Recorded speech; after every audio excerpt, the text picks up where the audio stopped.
All right, welcome everybody. Glad to have you join us for a special Thursday edition, or on demand, the beauty of when you can watch it whenever you like, edition of MentorCore. And we're here today with Kathy Harrell Latham to talk about jobs and transition and getting hired, and all the things that we spend a lot of time pondering and oftentimes worrying about um, as we figure out what comes next. So welcome, Kathy. Glad to have you. Thank you. Thank you for having me. I'm Dan Ayala. I'm the co-founder of MentorCore, and along with my co-founder Lisa Beth. And hi, Lisa. How's it going? Good. I'm very excited about this session because, frankly, I have a lot of questions. Having worked in this field for a really long time, and I know you've worked in the information security and privacy space for a long time, there are still things that don't make sense to me. So I'm really glad that we have Kathy here today. Kathy is with the contingent plan, and the contingent plan works with lots of different candidates, trying to upgrade resumes, work on LinkedIn presence. I know that you do some searches as well. Kathy, why don't you just tell us a little bit about what you're doing, and then let's get into what you're seeing and what we should know about. Yeah, thank you. So I practiced law for 10 years, and then I went into recruiting and talent acquisition, and I work with people all over the country in compliance and information security, product management, just every industry you can think of. And I've worked with people, employers and candidates and people who just can't figure this out.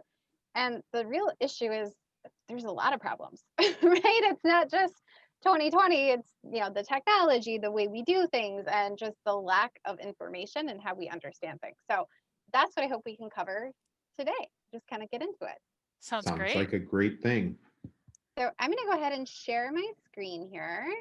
And let Great. me know if you see it. Just a second. Right. I've got some good numbers, and It's I there. am a nerd about this, so I want to make sure we all get to see it. Yeah, so it's quite the dumpster fire this year, and that's the only way I can describe 2020. So I just want to make sure that we all get what's really going on. Wait, what? This isn't the best year ever? Well, for some people, honestly, it is. If you're smart and you're playing it right, there's great opportunity. But for other Fair enough. people, it sucks. It sucks really bad. But again, with great challenge brings great opportunity. Here's a little bit about me, just a little context. Like I said, I was in restructuring and Chapter 11. I worked in employment law, so I kind of get the underlying subject matter. I also speak HR and technology. So it makes me a real nerd who likes all this stuff, and I can answer all these questions. I've run 5 marathons, but I've trained for 8 because, COVID happened and I couldn't run my 8th. And, life happens, right? So you guys got to keep going. Um, that's a little bit about me. And as we kind of go through today, whether you're watching on the replay or you're joining us today, I just want you to think about these questions. And by all means, feel free to reach out through chat or just connect with me, because these are real questions for everyone. So my questions are you actively looking? And if so, for how long? And for what? Reach out, let us know, tell us what it is, and maybe we can help. If you are employed and you're watching this, my question is, do you feel secure? Do you think you're going to have that job for very long? And what do you see the next 12 months bringing for you? And then finally, what do you see as the biggest challenges or concerns for people in compliance and information security? The next 12 months will bring who knows what. Who knows what the next week will bring, right? Don't tempt fate. I stopped asking what could happen, what else could happen a little while ago, because it's just nothing good comes from that. Right. The sky, who knows? But just let us know. So, Kathy, I guess one of the things that the questions I have is, are you finding that people are more and more, are you actively looking? It feels like people that's trending toward the answer is ubiquitously yes, always, all the time. Is that the sense that you get as well? Yeah, if you aren't looking or you're not open or thinking about the need to look, you're, 12 months behind. You really do need to be thinking. Again, there's great opportunity and employers are taking this opportunity to poach good talent and they'll pay for it. But, if you're not looking, you could very easily be gone tomorrow. So you need to be. Yeah, so that's a good question. And then just kind of the scope of what I see as the job market for purposes of this conversation is really, I see three buckets, right? There's compliance, risk management, and information security. They all kind of overlap, the lines get a little bit blurred, but whenever I talk about any of these buckets today, just know that I understand there's many subfields and specialties under this. And the numbers that I'm going to share with you today may or may not apply directly, but I think they're a good composite or reflection of what the market is doing as we kind of get into this a little bit further. And obviously there's always exceptions to everything. So here's a little bit of information just on kind of the pre-COVID jobs outlook for compliance. And I used the Department of Labor's Bureau of Labor Statistics here today to put this together. And it was really done under the compliance officers. And you can consider the compliance officers under this structure just really kind of the mid-level. In some organizations, it's higher or lower. And I understand that, in normal jobs world, compliance officer might be a much higher title. So that mean annual wage might actually be shocking for most people, that that's really what they see.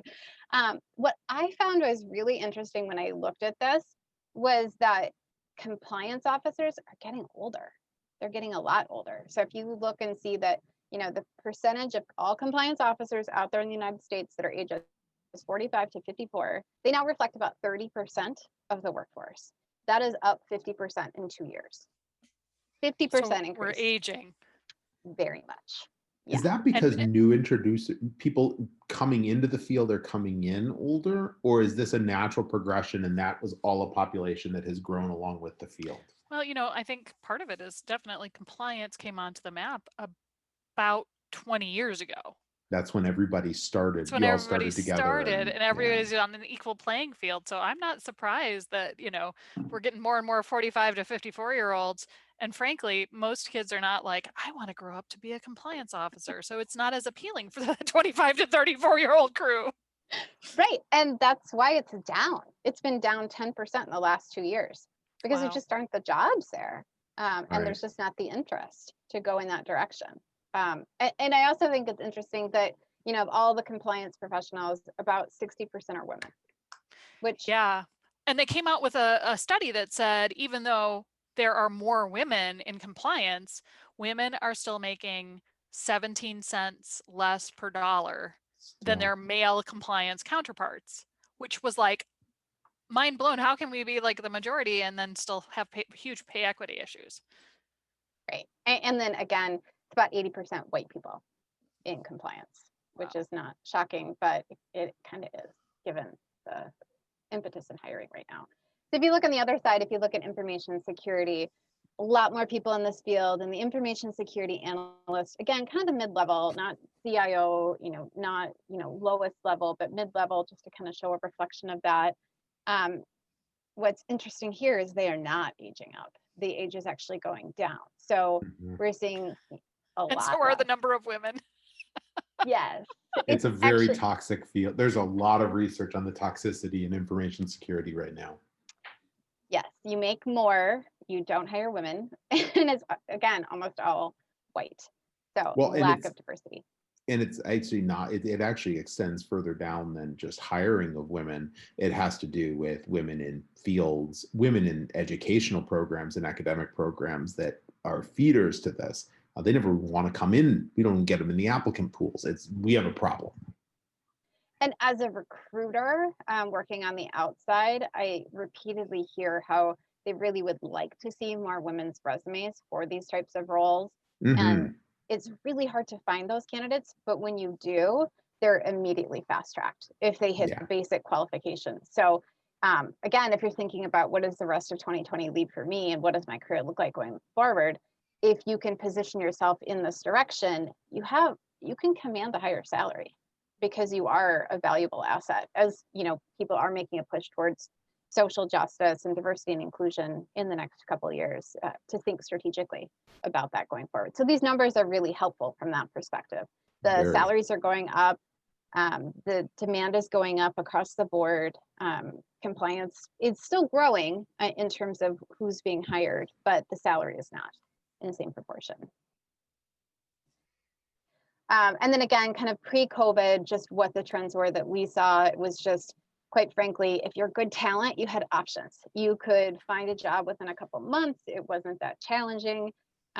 Increasingly, the credentials in compliance, an MBA was also valuable. I would say in both sides, information security and in compliance. If you had an MBA, it's far more valuable than some other credentials that were out there. Many employers would relocate you. They didn't really care. They would pay what they needed to get you in the door. But you still had to have the right experience and kind of the right overall employment track record. If you were someone who skipped around or weren't necessarily progressing or looking to step back, then that made it much more difficult to search, even when it was your market. That, of course, has changed now that we're in the COVID world. And just some basic stats in terms of the economics. Back in 2007, the US GDP was only down 4%. In Q2 of this year, it went down 30%. It went back up in Q3. So we'll see what the rest of this year leads to, but we're still seeing unemployment at about 8%. That's significantly higher than what it was at the height of the Great Recession. So if you thought it was bad then, it's worse now, unfortunately. And I'm assuming the bulk of that is involuntary unemployment. Right. And if you think about how unemployment is calculated, it's only counting the people who are still looking. So if you are no longer looking after 6 months, then you're no longer there. And there's a lot of people still in that bucket. Well, and a lot of people have just stopped looking, particularly amongst women, because they are becoming, again, primary caregivers. Kids are not being educated in school. Yeah. In-house teachers. Yeah. Yeah. And it's really hard to lead some of these meetings if you've got a third grader that needs homework help, unfortunately. Or a high schooler, middle schooler, right, anyone, or a husband, or a significant other, whatever. Everyone needs something. So that number may be deceptive, right? That it's gone down, but the reality is it maybe hasn't because of the way that it's calculated. Right. And then, of course, there's all these other intense changes that are happening right now, right? There's the travel lockdowns, the wildfires, the supply chain issues, the active hurricane season, everything. It's 2020, right? Unfortunately. But what does that mean for compliance? It means that you are expected to do more for less. You will not get a pay raise for the more hours that you are working. You are definitely on the chopping block. You are a cost center, and companies are trying to just stay alive, and compliance doesn't matter if there's no company. And the good news is that if you're in consulting, it's way up because the companies can't get the approval to increase their headcount. So they're hiring and consulting it out. So good for you. I hope you're really busy and taking advantage of it. If you're thinking about consulting, or you think you aren't secure in your job market right now or in your current role, then think about consulting and think about what that pathway looks like. I think one of the biggest challenges that people have had starting out a consulting practice is that sometimes employers are like, are you really dedicated to this? Or is this just because you can't find a job yet? Right. And so I've seen folks who haven't been employed for a couple months trying to start a consulting firm, and getting a sales funnel when you can't meet people is hard. Yeah, and I would say that a lot of people saw that back in 2008 too, especially in the financial services industry, and that just became the explanation for a big gap. And it's hard. You really have to throw yourself all the way in, or you have to throw yourself all the way into the job search. You can't do both, especially in this market. And then for information security, it really means that you're more important than ever, right? Everybody's working from home. You can expect that there will be continued change. They maybe don't have the same budgets that they should to bring on the resources that they need. They don't necessarily understand all the risks that are out there, the infrastructure needs, but the reality is you are more important. And so you can and should shop yourself around As I said before, everyone should be thinking, what can I do to kind of progress my career? What's best for me? And then also to be strategic, because the tech bubble maybe hasn't burst yet on Wall Street, but the reality is, if companies don't have money to pay for software, those software companies will be struggling soon. So be Right. smart about what the product is. Yeah, there's definitely some false security, wrong word. There's a false sense of security when it comes to the financial stability out there. A lot of things are being propped up right now. Mhm. And that kid on the left clearly just installed malware. He clicked the link. Right. So don't be confused about what your reality looks like too. And I've seen a number of people laid off in the tech industry where their products maybe weren't doing great in the first place, or companies just couldn't afford it, or they were just kind of a luxury product. So think about, what are the skills, and if I am going to make a leap, what does that mean for me 6 months down the road if this doesn't work out? Where am I going to go? And what's the financial stability if I do go? So what does that mean? Where does that leave us? Right now, what we're seeing is that employers are more selective than ever. Compensation is just going down across the board. The hiring freezes we're seeing, across the board, on and off, different positions, same organization, companies being told, let's bring it back on, let's hire people. No, wait, we've got a hiring freeze. Let's post the job. Let's see what we can get. But then they can't get approvals. It's a lot of uncertainty. And we're also seeing that although companies want location to matter less, some companies are actually requiring it. They're requiring that you stay within the geography because of all the labor and employment laws that kind of sprinkle over the top of everything. We were having that discussion recently. I think it was you and me, Lisa Beth, Yeah. talking about the landmines that come from managing 50 tax jurisdictions, because your people have spread to the far reaches of the country, let alone those that may have snuck out of the country and are actually working from abroad. Well, and also layering on the different municipal regulations that go with it too. It makes it even more complex. So it's great that maybe Facebook can talk about, we're going to have people work from wherever, let's get them out of the Bay Area. But when push comes to shove, will that actually happen? And will others follow? It creates a lot more complexity for sure. And then you're relying on people to have given the right address, all of these other things. Mm-hmm. When you're remote, why wouldn't everybody work in a no tax jurisdiction? And the accountability for that rolls up to the employer, no matter what the employee misleads, correct? Yes, absolutely. Yeah, so don't spend a lot of time chasing jobs in other jurisdictions, because it won't stay remote forever. And they may not even look at you in the first place. Mm-hmm. So be smart about it.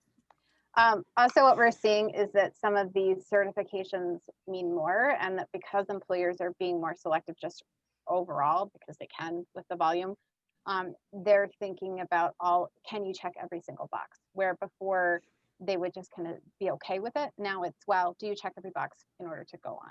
So think about, where do you fit in this overall spectrum? So just a couple more numbers in terms of what that practically looks like.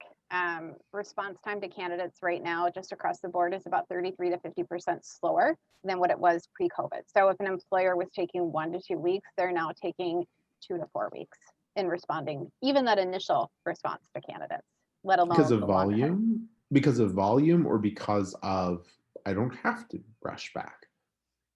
That and the lack of resources. And lack of resources, okay. Yeah, so overall, it's just taking longer.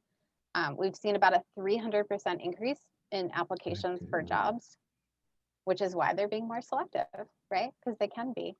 And the job searches are just taking longer. So if you're in that $50,000 to $70,000 range, it's about 4 months, just on average. Could be more, could be less. And anything over 70, it's at least 6 months. And when you talk about this search time, sorry, that's the candidate job search, not the hiring. Correct.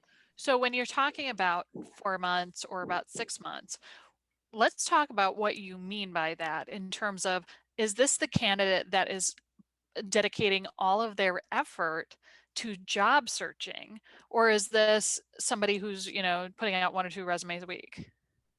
Oh, it's someone who's focused and who's actually doing the legwork. Because it just simply, I mean, if you think about it, generally the hiring process is at least 3 interviews.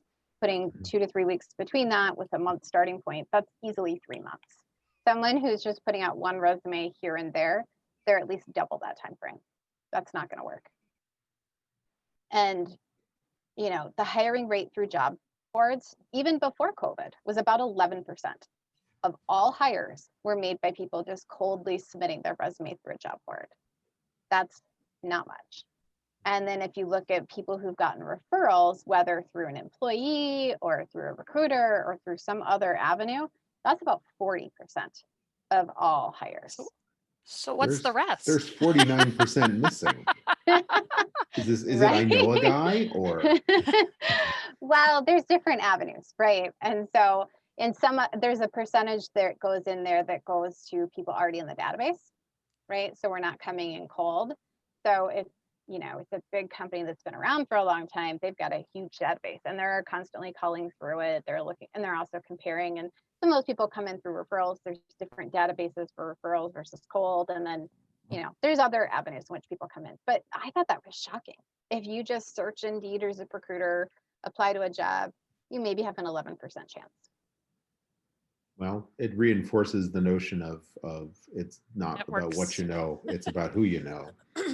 Well, and that's why it's so great that MentorCore does what it does, right? You need the relationships and the networks, and you need to know how to navigate that. So it is across the board. And I would say that generally what we've seen, even at the higher levels, when you're talking 6 figures and greater, it's even more substantial. There's very few, if any, hires happening off of the job board. Wow. So then just generally, as an optimist, I have to say, this quote struck me for this year. Yeah, it sucks, but the secret of change is to focus all of your energy not on trying to fight the old, but on building the new, right? The year's almost over. Let's think about what can we do going forward to position ourselves for better. Well, and we had a great quote yesterday from Ellen Hunt that basically was, you know, don't fight the last war, right? Like what's in the past is gone. Like you just have to focus on what's coming ahead because you can't replay it. Exactly. And that's what everyone should be thinking right now, because this is also the season of budgets. Even before COVID, we were seeing people looking ahead and thinking, all right, well, who are we going to lay off at the end of this year? Who can we hire at the beginning of next year? All of those types of things. So regardless of what 2020 is, this is when you should be looking at your career for the next year anyway. So what you can do is really to plan to build the new. So that means really creating a plan, taking a very flexible approach in the current market, thinking about how can I benchmark myself against all of that competition out there instead of getting overwhelmed by the competition. It's scary, and a lot of people are just sitting stuck, terrified to apply for rejection. But the reality is you're going to have to get rejected a lot in order to proceed.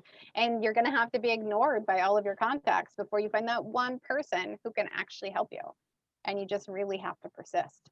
And you really just got to create a message to overcome your own limits in terms of how you can proceed. It seems to me like this is basically what anybody in sales deals with, except this time the product is you, so it feels so much more close to your heart and more painful when somebody's like, yeah, we don't need you. And with people who aren't built as salespeople. Correct. Yeah. Exactly. The people who are generally behind the salespeople telling them don't do that, they're the ones that have to now get out in front and, you know, sell themselves and talk about the most uncomfortable things. What have I done that's so great? Why should you hire me? And that's hard, especially when everyone else is out there doing the same thing. Yeah. Right. So really, what does that actually mean? What's a good approach to kind of doing this, not only for the future year, but just generally for your career? Thinking about how can I advocate for myself and really work to the future. So if you want to advocate for yourself, whether you have a job or don't, you really should be thinking about how to identify what my key value proposition is. What makes me different than every other complaints person out there that maybe is smarter, cheaper, better at everything that I do? How am I different? And often that comes down to your soft skills. How do you relate to people? How do you get your job done? And who do you know to get that done? Focus on growing your skills. If you see that you have a big gap after you've spent a couple months looking for a job, it's not just the words on the page, the resume and the LinkedIn, but it's what do you put behind that and what can you build onto that going forward? And then really just thinking about who can I tell my value proposition. It's one thing to know it and to say it in a little corner, but it's another thing to repeatedly say it and to show it to people in your network, because you really have to. And then really thinking about how can I avoid falling into those bad habits. It is so easy to sit on a Zoom call and just be quiet and to not ask those questions. And I know it's really challenging, but you really have to. And after a Zoom call, or any kind of webinar like this one, feel free to reach out to the speakers or to the people that organized it to build your network. And that's one of the things that we've seen be really successful for some of our members and some of the people who are listening into these sessions is there are a number of them that do reach out afterwards and say, hey, what you said here really resonated with me. Let's have some more discussion about it. Or what do you think about X, Y, and Z? And that outreach is really, really important, but do it in a way that is honoring the time and effort that the person put in. So it's not like, let me help you with Sales Navigator. I mean, like I think everybody's getting about 15 million. I can develop software for you or do sales for you or do something else. There's so many solicitations on LinkedIn. You got to be careful with that. And if anyone questions, just as a, if anyone would question the desire for people to get that kind of feedback, if you're a speaker and to get that feedback, let me just tell you a little story. That just in the recent, we had a speaker here who got contacted afterward by somebody, and it actually was became the genesis of asking, hey, how can I, I'm interested in this. I'm trying to find jobs. Can you help me do some of this? Connect and start to make connections. It actually became the genesis for a project across the industry now, including us and a number of others, to do specifically that.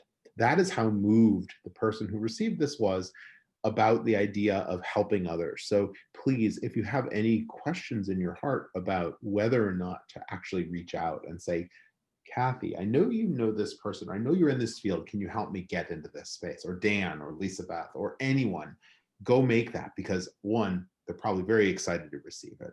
Two, you never know when you're going to turn over the right stone and find the person that will find you the next awesome thing for you.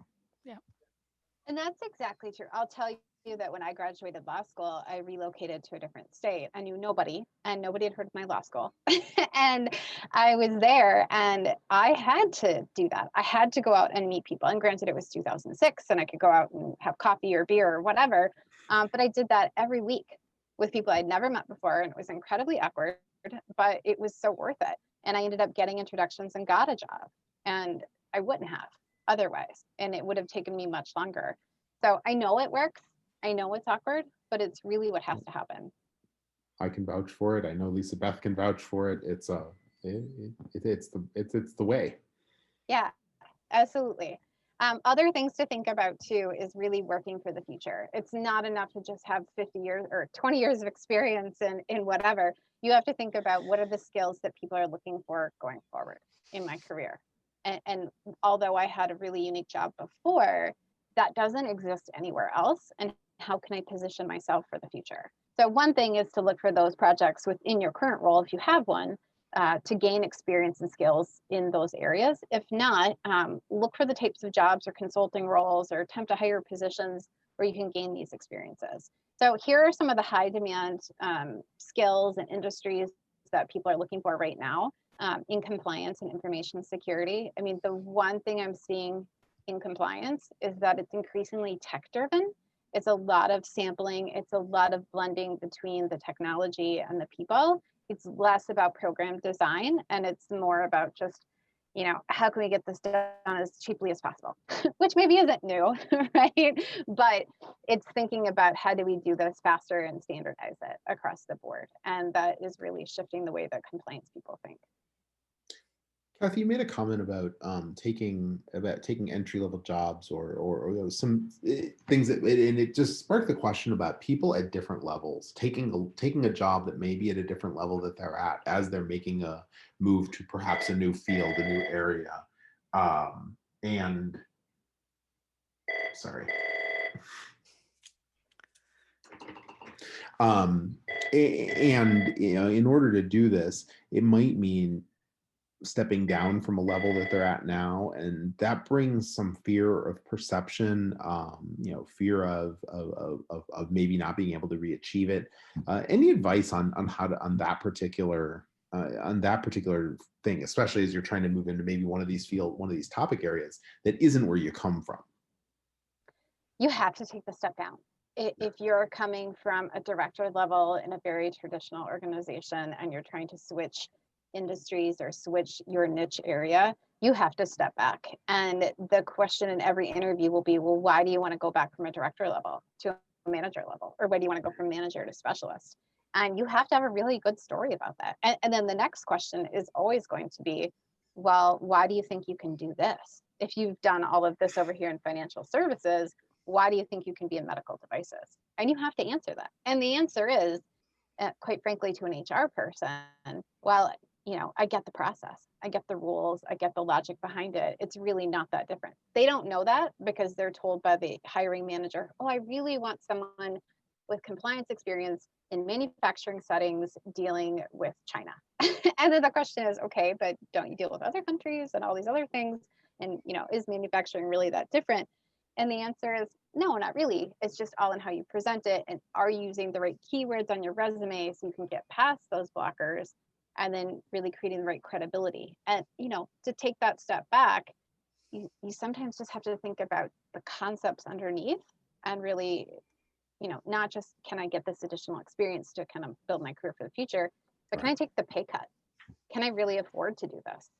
And for many people, the question is, can you afford not to? Can you afford to be unemployed for a year? Which most people will say no.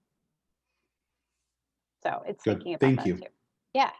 But yeah, so we're just seeing a number of emerging skills areas coming through. People that have them are very lucky. People who are trying to position for them, don't say that you're a quick learner. I think it's great that you are. Is that like unprecedented? Is that like the new term that you just shouldn't use anymore? That in these trying times. Oh. The new normal. Oh, that one's even worse. Right. Just don't say that. Because if you say I'm a quick learner, that just tells me you know nothing. If you instead focus, turning your negatives into a positive, always a good thing, but never saying that sometimes you can't do that, right? Like you have to just focus on what you do know and work around it. But please don't say you're hardworking and you're a quick learner, because everybody is. My only flaw is I have no flaws. My only flaw is I am too modest. I don't take credit for everything that I do that's so wonderful. I have no mistakes in my past. Right. And then another thing everyone should be working on right now is just building a relevant network. Not to be wasting your time on people who can't help you. There's lots of great people. There's lots of people trying to spam you to sell you things, but thinking strategically, who is it that I should know? Who is it that I know today? And how do I get from here to there? And just creating a consistent habit of networking with people, whether online or on the phone, or whatever works for you. Just be consistent and strategic about it. And then when you do that, think about, how can I help that person? Don't go into a conversation. You should have an ask, and you should know what you want when you go into that conversation. But you should also think about, how could I help them? How do we position ourselves for mutually beneficial relationship, as opposed to me just with my hand out, right? Yeah, and I think one of the things that we've talked about a lot is your network is important whether you think you need it now or later.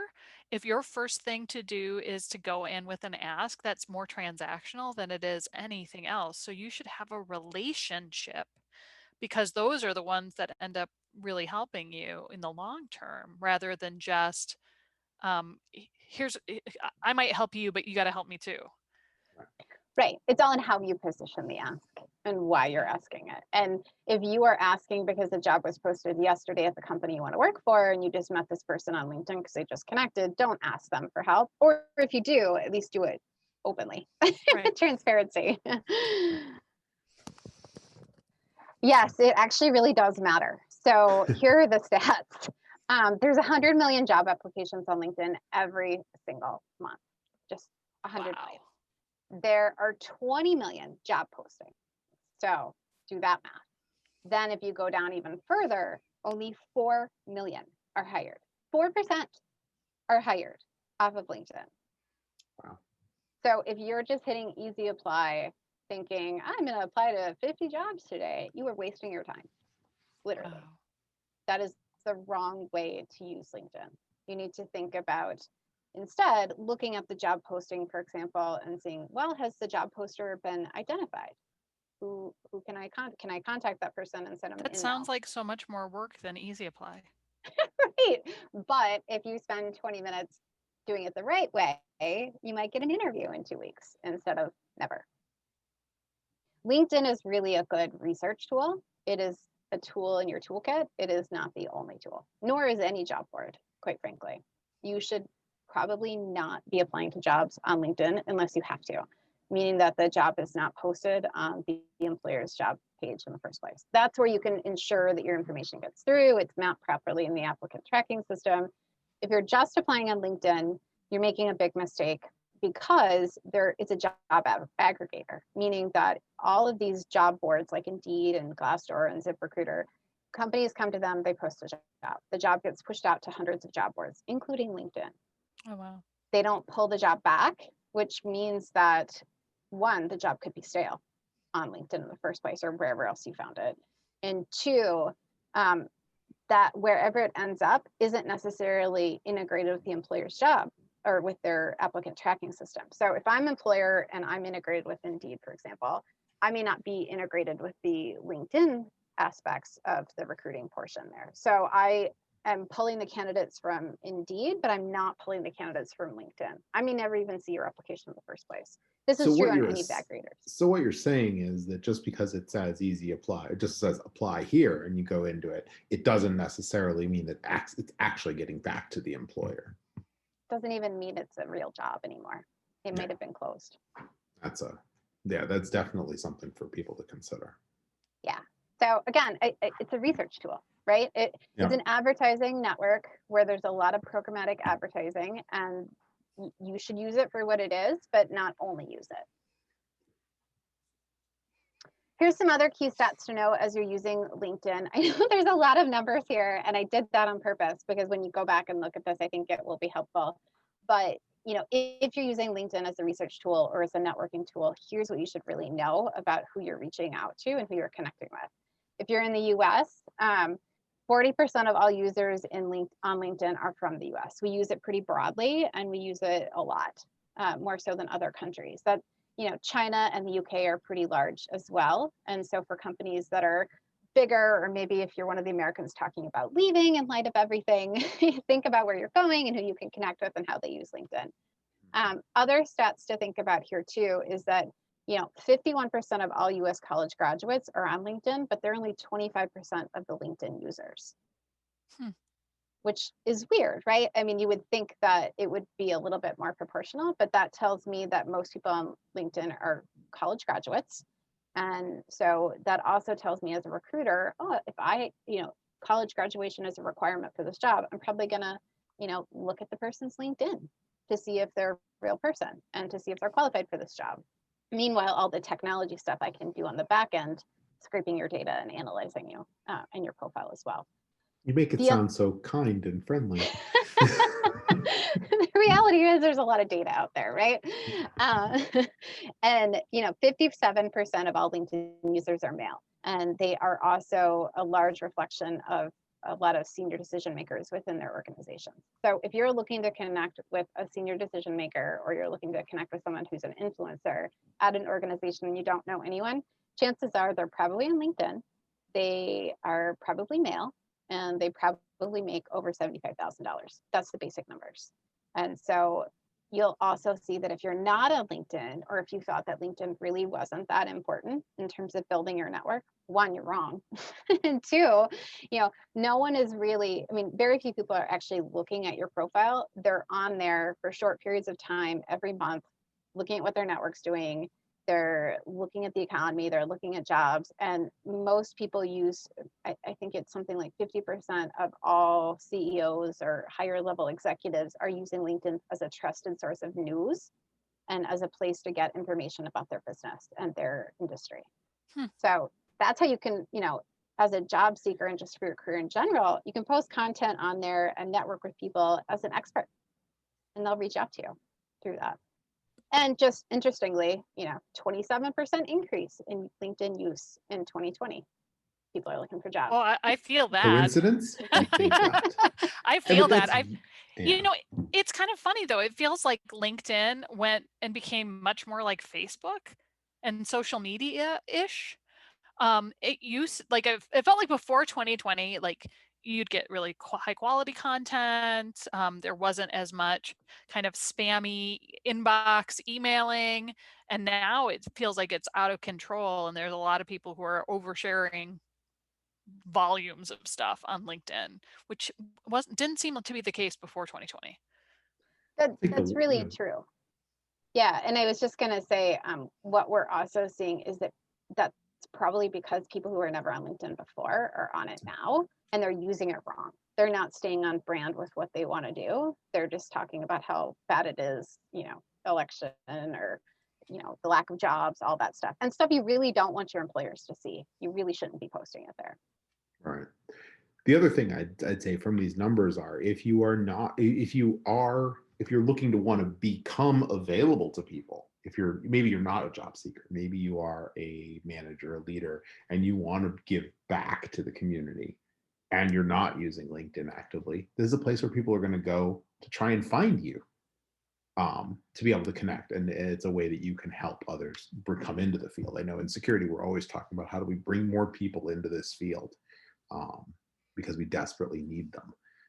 This is a great place. And if you feel like skewing those numbers away from the male over $75,000, and you are of demographics other than that, come on, I encourage you, skew those away from being so top heavy male. Yeah, I think that's a really good point. There's a lot of use behind this data, not just from looking for a job, but if you're in consulting, you can use this to create relationships, to build businesses. You can also use this for your long-term career to make sure that you're networking within your industry, to become an expert, to find people who can help you, to elevate you, to find people to help. I mean, there are also there are other networks that are emerging to kind of fill in those demographic gaps that are happening with LinkedIn. So LinkedIn was bought by Microsoft a couple of years ago, and we're seeing some other products and things come out as a result of that. But there are other networks out there, depending on your industry and target sector, that might be better for you in all reality. If you're looking to go to an emerging tech company, then go look at Crunchbase or angel.co. Don't waste your time as much on LinkedIn, because that's where you're going to find the real details about their funding, who's working there, all of those interesting things behind the technology. If you're someone who really wants to work with women-owned businesses only, there's a lot of specialized networks out there. So thinking about LinkedIn, again, as a tool to help connect with people, to become a trusted resource, to help other people, but not as your only tool in this process. And then obviously, once you build your network, wherever you choose to build it, then you really have to engage it. You can't just connect and forget people. You can't just set your profile and forget about it. You really have to keep using it and keep building it and keep, staying on brand, stay relevant, and really focus on the future and ask people for help. Do it nicely, right? But make sure you're asking and that you're really learning the real story behind things, because companies will always put out the best parts of their culture and their jobs, but the reality is it's not so rosy. The grass is not always greener. Maybe it is, but you won't know that until you talk to someone there. So don't hesitate to reach out to someone, and again, whether you're there already or whether you want to be there, ask. And there's always a great way to ask that. And LinkedIn and other social networks can be a lot less invasive than calling someone or showing up at their door or their office, especially right now when you shouldn't be. Don't do that. No. Don't do that. Really bad. And then when you're applying to a job, using your network beforehand, because what we're seeing in a lot of big companies is, quite frankly, that they have separate databases for employee referrals. So if you use an employee referral, you go into this separate database, you automatically get shortlisted for an interview. You can just cut through the crap and get to where you want to go in the first place. So use your network, and you won't know that unless you kind of build it and engage it and connect with people over time. Yeah, so that's really kind of the roadmap. I know that was a lot, and it was a lot of numbers too, but that's really what you should do. So burning question for you. Go ahead, Dan. Lisa. So one of the questions I have is open to work, right? That little seal that you put on LinkedIn. Do you feel like that's really doing anything? Is that just making people feel better?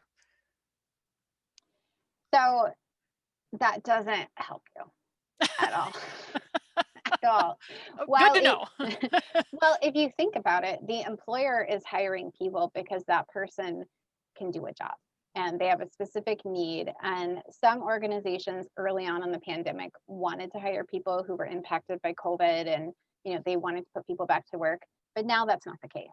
And quite frankly, if they are making hiring decisions, it's not based on whether you're working or not, unless it's an urgent need and they have to have someone in. It is nice to tell people that you're open to work or that you're actively looking if you are aggressively looking, and you can tell people and it's not been a long time. But it's also nice to come from a position of power when you're in these conversations. And if you have a big green seal on your picture, it's really hard to negotiate for a better salary if they know that you have been looking for a while. You want. And is that the same with the little tick box, with the behind the scenes tick boxes of I'm looking, please contact me? To the recruiters? Yeah, there's like the behind the scenes ones that aren't like a big badge, but they tell recruiters you're looking, that kind of thing. That's a smarter way to do it, right? To check that box that you're looking for positions, even if you're not actively looking, and to think about your company where if you have a job to know that they may also see it, that you're looking. So be smart about how you're notifying recruiters that you're looking. Pick all the job titles that you're interested in. Make sure your LinkedIn profile has all the keywords on it, because you'll never be found if you don't. If it's been on for 6 months and no one's reached out to you, that tells me there's something wrong with your profile, and it tells me you should turn it off and fix your profile so that you'll pop back up to the top and people will take a fresh look at you. What about the staleness of profiles, or the staleness of activity? We talk about having, not saying certain things, not going down certain topic roads, staying on brand and on message in your public presence. Is the lack of use or the lurking through it as visible or as noticeable by those looking at you from a hiring perspective as saying the wrong things? Yes. There definitely is. If you say the wrong things, you're not going to get hired. And if you have a name that's very common and there happens to be a sexual predator in the area with the same name, you should have a lot of content out there. And it happens. Yeah. And I'll tell you, it happens more than you would think, because it will flag someone. But really, to answer your question, there is a back end to the LinkedIn recruiter that has an algorithm which tells the recruiter how active you are. And it's not necessarily that you're actively posting content. It's that you are responding to emails, you're logging in, you're on for more than a certain portion of time. So you don't have to be creative every day and come up with new information and like and share and all that stuff. And that's a lot. You should instead focus about how am I using LinkedIn, and am I actively on it? Am I actively responding to people, or am I ignoring people? So, question for you, because this just raised a big question mark for me, right? There are a lot of in-mail solicitations from all over the place. I've got people saying, hey, I can be your virtual assistant. I can help you with sales. I can develop an app for you. I hear that you have, blah, blah, blah, whatever it is, fintech, cryptocurrency, pick your fantastic word. Buzzword of the day. Right. And some of them are being sent via InMail, right?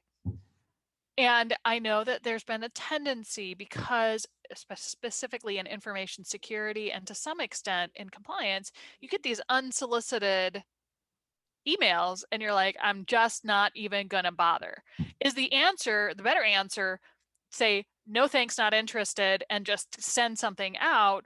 is that better for your profile, for your algorithm, et cetera? Yeah, it is. Well, and practically speaking, it's better because, well, one, it's all housed in the LinkedIn system, right? So you're just hitting a feature in there. There's no, I mean, I'm not a security person, but it's not kind of fishing through into your email and stuff. But if you hit the no thanks, I'm not interested, it's going to shut off the automation in the sales navigator, so they won't keep responding to you and reaching out to you. I've also seen it kind of de-escalate some of the contacts that can happen because they'll go and scrape the data to get your email, your phone number, all of that stuff. So if you shut them off quickly, it can help quite a bit. And then two, what's the harm, right? If you just hit the no thanks, cuts them off, and then you're going to probably get pulled off their list for some time. And then you're going to show up differently than, and I would say that's probably the right answer as well for recruiting. Because if someone reaches out to you and the job is just totally not in your field, totally not the right title, just say thanks, but this is what I'm looking for, reach out to me then. And that one, it tells them when they should reach out to you. And two, they're not going to think you're a jerk that just doesn't respond. They're going to say, oh, okay, well, Kathy wants this with this much salary, then I'll reach out to her in that time. And they will. And I'll tell you, I've done it as a recruiter. I've reached out to hundreds of people. I mean, there are certainly recruiters that will spam you and not even look at your profile, but there are others who will. And once they do, and they see that you're not quite a right fit for this one, they're working on other jobs and say, oh, okay, well, let's talk about this one. And that actually helps. But if you ignore me, I'm never going to tell you about it because I don't know what you're looking for. Good advice. Very good advice.